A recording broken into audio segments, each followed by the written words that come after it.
umaga po sa inyong lahat. Kami po ang inyong mga kapatid dito sa Amazing Touch of Jesus sa Malolos, Bulacan, na inyo pong katuwang sa paglilingkod sa mga bata doon sa sitio ng Bangkal.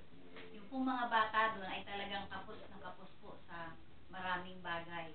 Kaya yung pong mga ipinadadala ninyo na mga biyaya ay napalaking tulong po sa kanila at nagpapaligaya po sa kanila. Kaya kami po yung taos-pusong nagpapasalamat sa inyong walang sawang pagtulong sa gawain na ito.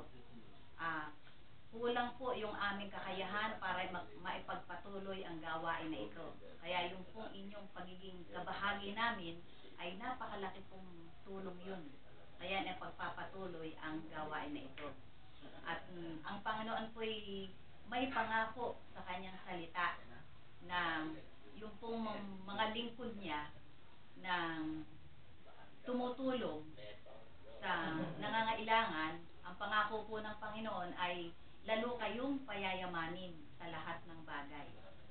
At meron pa pong sinabi ang Panginoon sa kasulatan na kapag hindi tayo nagsawa sa paggawa ng mabuti, yun po ay nasa puso ng Diyos, hindi po nililimot ng Diyos yung ating mga ginagawa dahil sa pag-ibig sa Kanya.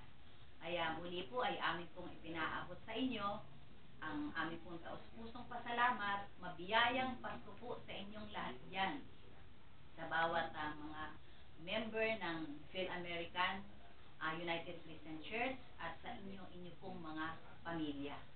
Maraming salamat po muli sa inyong lahat. Ito pong inyong kapatid,